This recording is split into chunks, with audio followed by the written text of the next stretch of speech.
Hello दोस्तों, स्वागत है आपका हमारे चैनल द पूजा शो में। तो दोस्तों, वसुधा के आने वाले एपिसोड में इमोशन, ड्रामा और रिश्तों की सबसे बड़ी परीक्षा देखने को मिलने वाली है। एक तरफ पूरा परिवार खुशियों में डूबा नजर आएगा, दूसरी तरफ चंद्रिका और संतोष के बीच वसुधा को लेकर बड़ी टक्कर होने वाली है। तो चलिए शुरू करते हैं आज के अपडेट की। एपिसोड की शुरुआत होती है संतोष से, जो कहती है अब पूरा परिवार खुश है, इसलिए वह वापस रनकपुर जाना चाहती है। लेकिन चंद्रिका और प्रभात उन्हें रोक लेते हैं।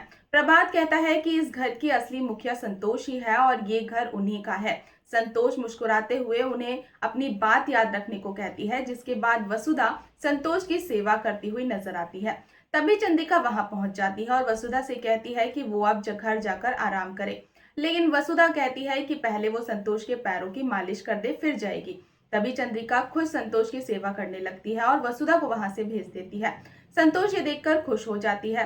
चंद्रिका भावुक होकर कहती है कि अब वो संतोष को कहीं नहीं जाने देगी। वो कहती है कि करिश्मा ने उनके परिवार को तोड़ने की बहुत कोशिश की, लेकिन आखिरकार पूरा परिवार फिर से एक हो गया। इसके बाद संतोष सीधा मुद्दे पर आती है और कहती है कि वसुधा ने इस घर की बहू होने का हर फर्ज निभाया है। अब समय आ गया है कि चंद्रिका उसे अपनी कुल वधू स्वीकार करे। लेकिन चंद्रिका एक बार फिर अपनी मजबूरी का हवाला देती है। दूसरी तरफ वसुधा परिवार को एक साथ देखकर खुश होती है और वहां से जाने लगती है। तभी देव उसे रोक लेता है। देव चाहता है कि वसुधा घर में ही रुके, लेकिन वसुधा कहती है कि जब तक चंद्रिका उसे स्वीकार नहीं करती तब तक उसका इस घर से कोई अधिकार नहीं है। इसी बीच परिवार प्रभात और चंद्रिका की शादी की सालगिरह मनाने की तैयारी करने लगता है।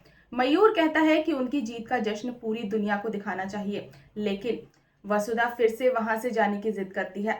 अब कहानी में आएगा सबसे बड़ा ट्विस्ट, जब संतोष चंद्रिका को खुली चुनौती देती है। संतोष कहती है कि चंद्रिका बहुत बड़ी गलती कर रही है, लेकिन चंद्रिका डर और अंधविश्वास में डूबी हुई है। वो कहती है कि गुरुजी की भविष्यवाणी गलत नहीं हो सकती और अगर उसने वसुधा को बहू मान लिया तो प्रभात की जान खतरे में पड़ सकती है। संतोष गुस्से में कहती है कि सिर्फ डर की वजह से देव और वसुधा की जिंदगी बर्बाद करना गलत है, लेकिन चंद्रिका फिर भी वसुधा को स्वीकार करने से मना कर देती है। तब संतोष बड़ा फैसला करते हुए कहती है कि अगर चंद्रिका वसुधा को बहू नहीं मानेगी तो वो खुद वसुधा को देव की पत्नी के रूप में स्वीकार करेगी। अगली सुबह चंद्रिका मंदिर जाती है और गुरुजी से मिलती है। वो उनसे कहती है कि वो दिल से वसुधा को अपनी बहू बनाना चाहती है, लेकिन डर उसे रोक रहा है। गुरुजी फिर वही डरावनी बात दोहराते हैं कि प्रभात आज जिंदा है क्योंकि चंद्रिका ने अब तक वसुधा को बहू स्वीकार नहीं किया है। ये सुनकर चंद्रिका पूरी तरह से टूट जाती है। वो भगवान के सामने प्रार्थना करती है और कसम खाती है कि जब तक वसुधा को बहू बनाने का कोई समाधान नहीं मिल जाता तब तक वो मंदिर नहीं आएगी। इसके बाद घर में प्रभात और चंद्रिका की एनिवर्सरी पार्टी शुरू होती है। पूरा परिवार खुशी के माहौल में नजर आता है। दिव्या अविनाश को याद करती है और उसे फोन करती है। तभी वसुधा वहां आ जाती है और चंद्रिका को देखकर भावुक हो जाती है। वो कहती है कि आज चंद्रिका बिल्कुल देवी लक्ष्मी जैसी लग रही है। ये सुनकर चंद्रिका पहली बार दिल से मुस्कुराती है और वसुधा को एक खूबसूरत साड़ी और ज्वेलरी सेट देती है। वसुधा हैरान रह जाती है और पूछती है कि ये सब कैसे रख सकती है, लेकिन चंद्रिका प्यार से कहती है कि वो मना ना करे और जाकर तैयार हो जाए। अब सवाल ये है कि क्या ये चंद्रिका के दिल के बदलने का इशारा है? क्या आखिरकार वसुधा को चौहान परिवार की बहू का दर्जा मिल जाएगा, या फिर गुरुजी की भविष्यवाणी दोनों की जिंदगी में एक नया तूफान लेकर आएगी?